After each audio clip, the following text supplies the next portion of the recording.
नमस्कार मित्रांनो, राष्ट्रीय विज्ञान दिनाच्या निमित्ताने सादर होत असलेल्या प्रश्नमंजुषेच्या दुसऱ्या भागात आपलं स्वागत आहे। या दुसऱ्या भागात विज्ञानावर आधारलेले काही सामान्य ज्ञानाचे प्रश्न मी विचारणार आहे।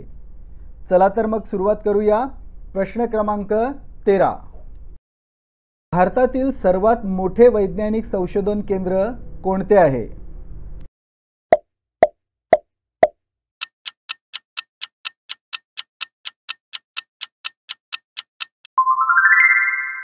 मित्रांनो, होमी भाभा यांनी 1954 मध्ये स्थापन केलेले Bhabha atomic research centre BARC हे भारतातील सर्वात मोठे वैज्ञानिक संशोधन केंद्र आहे। भारतातील सर्वात मोठी रेडिओ दुर्बीण कुठे आहे?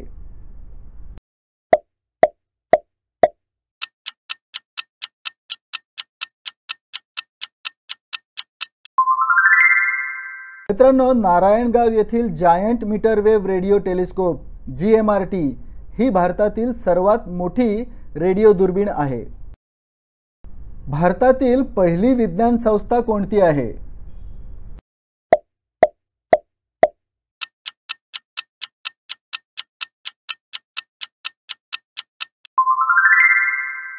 मित्रांनो, जमशेदजी टाटा यांच्या दूरदृष्टीतून त्यांच्या मृत्यूनंतर 1909 मध्ये त्यांच्या मुलांनी भारत सरकार आणि मैसूर सरकारच्या मदतीने भारतीय विज्ञान संस्थेची स्थापना केली होती। इतर संस्था स्वातंत्र्यानंतर स्थापन झालेल्या आहेत। भारताच्या पहिल्या उपग्रहाचे नाव काय होते?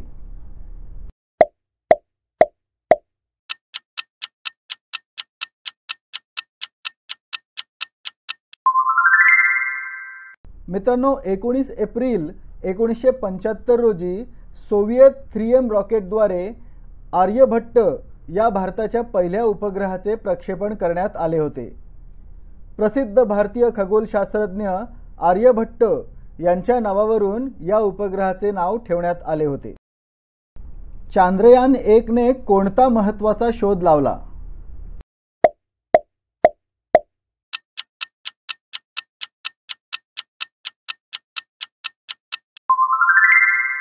भारतीय अंतराळ संशोधन संस्थेच्या म्हणजेच इस्रोच्या चांद्रयान 1 या यानाने चंद्रावर पाण्याचे अंश असल्याचा शोध लावला होता।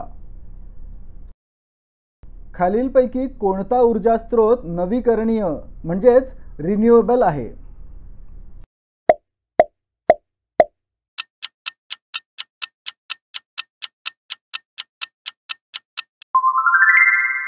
मित्रांनो, सौर ऊर्जा, पवन ऊर्जा, जलविद्युत ऊर्जा, भूऔष्णिक ऊर्जा आणि बायोमास ऊर्जा हे नवीकरणीय म्हणजेच रिन्युएबल सोर्स आहेत।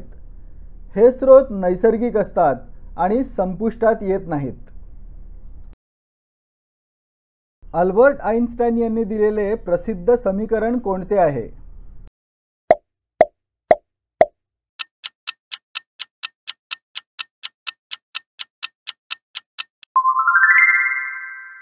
आइन्स्टाईन यांचे E=mc² हे सूत्र सापेक्षता सिद्धांतातून तयार झाले आहे आणि हे जगातील सर्वात प्रसिद्ध समीकरण म्हणून ओळखले जाते। भारताने पहिली अणुचाचणी कोणत्या ठिकाणी केली?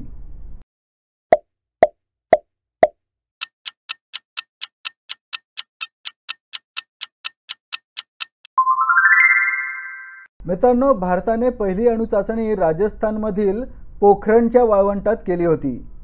18 मे 1974 रोजी झालेल्या या चाचणीचे सांकेतिक नाव स्माइलिंग बुद्धा असे होते। DNA फिंगरप्रिंटिंग तंत्रज्ञानाचा उपयोग मुख्यत्वे कोणत्या क्षेत्रात केला जातो?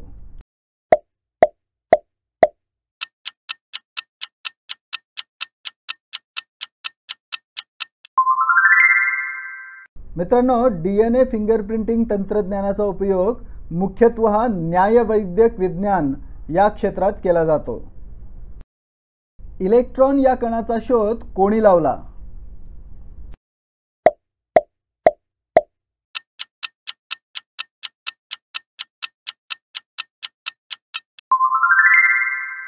मित्रांनो, इलेक्ट्रॉन या कणाचा शोध J.J. थॉम्सन यांनी 1897 साली लावला होता।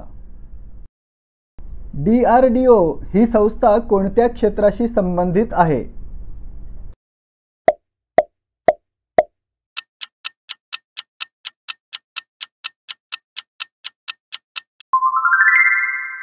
मित्रांनो, 1958 साली स्थापन झालेली DRDO ही संस्था संरक्षण विषयक संशोधन या क्षेत्राशी संबंधित आहे.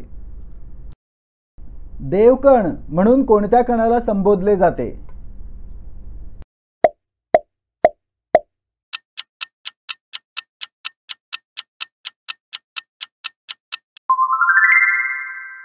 हिग्स बोसॉन हा कण भौतिकशास्त्राच्या मानक मॉडेलमधला एक मूलभूत कण आहे.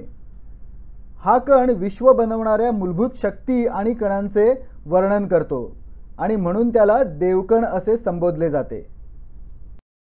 तर मित्रांनो, आजच्या किती प्रश्नांची उत्तरे तुमची बरोबर आली कॉमेंट करून नक्की सांगा. या व्हिडिओला लाईक करायला, चॅनलला सबस्क्राईब करायला आणि मित्रांसोबत शेअर करायला विसरू नका. अशाच आणखी काही क्विझेससाठी चॅनलला पुन्हा नक्की भेट द्या. धन्यवाद.